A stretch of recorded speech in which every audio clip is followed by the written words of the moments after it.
Thomas Berry says, do you know what time it is? And he's referring now to this kind of time span. He's saying, whoever you are alive in this generation, you are living at the end of this biological, geological era. People committed by vow to living this alternative lifestyle in order to be at the service of life and of God's plan for life. We have to ask that question now in terms of the implications of this context. It doesn't mean we put aside our concern over issues like human suffering and human discrimination or all the isms. So none of that can be laid aside. But in addition, there won't be women or children, rich or poor, if the conditions for life of the planet continue to unravel. The conditions that's visited on Earth because of the dominant economic industrial model we have of happiness, success, and meaning. So it's in those conditions that questions we have to ask: why are we here? What does our life mean? What do our lives together mean? What does our vowed commitment to life mean? Without seeing it in the context in which we live, our responses will be too small. And they're not going to be adequate for the kind of changes that are being prompted in us by our intuition, by the impulses of the spirit, by our concerns for the suffering of the world. This is not a theological issue, although there are implications. We look at the beginnings of renewal that came out of the experience of Vatican II, and whereas women religious, we really took serious the mandate to go back into our founder's vision and to reflect on what was essential in that, and then bring it forth to address the signs of the times. And we had to read the signs of the times, and we went through that process so faithfully and so energetically and with such commitment to life. And the further we went into it, the more we realized that the systems of governance, of economics, of the political order, of the social order, that the systems had a structural dimension that was almost anti-life or anti the values that our founders and in the Christian tradition the whole vision of Christ was about, or going back even further, the prophets were about. And it was sort of in that process that we slowly, like everybody else on the planet, started to become aware of the ecological issues. They were never an issue in the centuries prior, and they certainly weren't an issue for most of us in the earlier phase of our lives. Even in religious life, we were very oriented toward the service of the poor, of the dear neighbor, of the human community, of the injustices that needed to be addressed. So the ecological aspect of this is very, very recent in human consciousness. In our religious lives, while we have put huge emphasis on our own education, our own updating, our own development consciously and within our institutions, that process has been mostly focused on the human situation, not the ecological situation. My sense is we have spent most of the last 40 years addressing all of the issues in the context of a cosmology that was created by our forebears who had no access to the understandings of evolutionary time and dynamics that we've been given as a grace. I would say to my own congregation are the Dominican Sisters of Caldwell, New Jersey, are the Sisters of Charity of Convent Station, New Jersey, are the Franciscans of Peekskill, New York, are the Sisters of St. Joseph of Philadelphia or Brentwood. Are you enabling in your institutions their focus and to what you give your resources? Are you enabling this generation of humans in the midst of this crisis to survive at the end of the Cenozoic era? Or is the charism of unity and reconciliation and commitment to the common good shifting towards enabling this generation of humans to thrive in an ecozoic era. And in the light of that, I'm not sure that's a possibility unless we also resituate ourselves inside the larger geological, biological region where we live. I mean, we can only breathe the air because the air in Long Island is being filtered by the respiration of the vegetation. We're completely embedded and dependent on the well-being of the soils and the water and the air and the vegetation and the life of all the organisms that have been part of bringing what we call Long Island into the present geological structure that it has. And life will not flourish if there's no Long Island. And if Long Island's poisoned, and if it's contaminated and toxic, so will the animals and birds and humans for a period, and then it's the end, because the capacity to reproduce will have been seriously compromised. If congregations of religious have, through their history, been endowed, and they usually were endowed through others' gifts, with land on which to create mother houses or retreat centers or formation buildings, and how do we reflect on our history in the light of the health and well-being of the place? There's not much promise for an ecozoic era of life if the land has been so compromised that it's incapable of producing like yourselves, my congregation, and most congregations are saying, okay, we're dwindling, our numbers are down, our elderly are growing, how are we going to support them? How do we use our lands? Do we sell our lands to get the money to buy, to pay for our health care, to pay for putting up new buildings? I mean, we do that planning so carefully and lovingly and conscientiously, but maybe the context isn't adequate. I suggest we need to look at the deeper foundation of how we might enable our lands to be protected through caring legal trusts so that they will be there uncontaminated for future generations, whether we're here or not. It's about life, it's about the common good. And we can give an amazing witness to that kind of radical generosity that would question at the fundamental level the fact that humans can own land.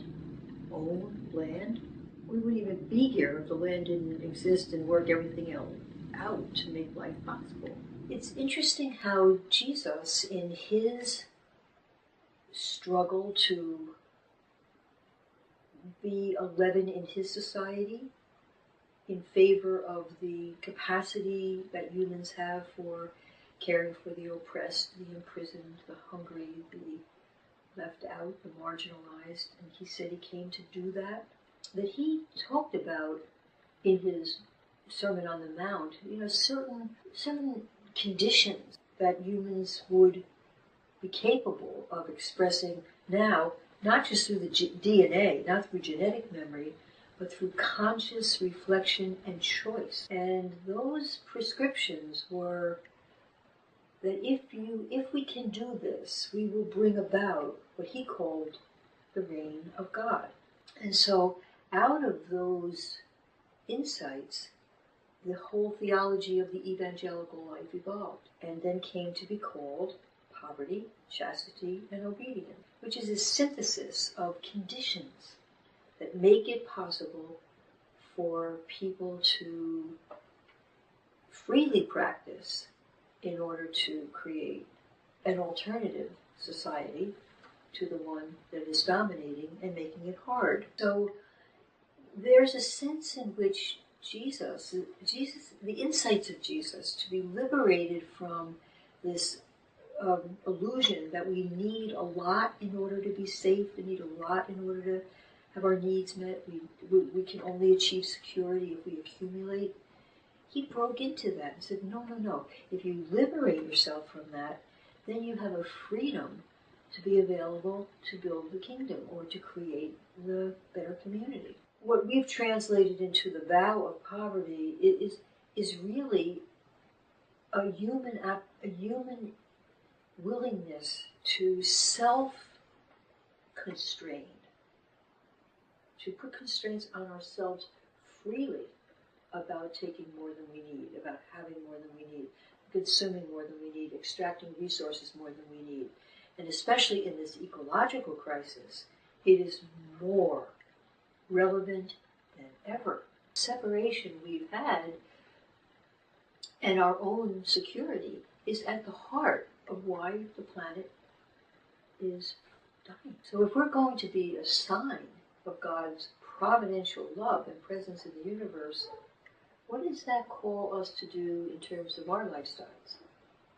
How we shop, where we shop, what systems we support. And it's the same with chastity, which I think has been reduced to a very literal translation of celibacy. But celibacy and chastity are not the same. Chastity is a frame of being. It's a frame of consciousness. It's a way we see things. Blessed are the pure of heart; they see God. So there's a way of saying that self-imposed modesty, that self-imposed way of holding everything in a sacramental gaze enables us to see everything as a revelation of the divine, sacred, with rights to be there. We didn't create the aquifers under Long Island.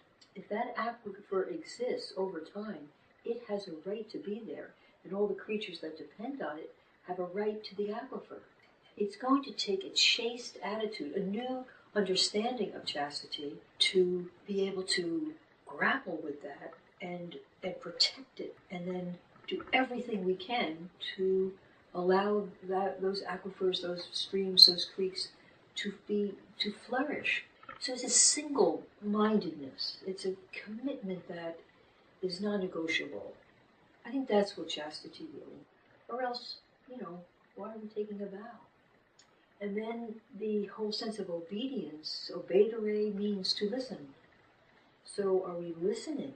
Are we really listening to the cry of the poor humans, but the cry of all the poor, oppressed, extracted, non-legitimated other beings who carry the voice of God because they are a revelation of that providence for the good of the community? Out of the grace of that, the understanding of that we activate inside ourselves a new capacity to be that at the service of the larger context, without which, if there is no Long Island, if there is no clean air, water, soil, food, there's not going to be poor widows and orphans to take care of. We're all in this together. And so looking at the vowed life as something to give away, to strip down to its essence, to make beautiful sense in the face of the crisis that we're moving into, is, I think, the next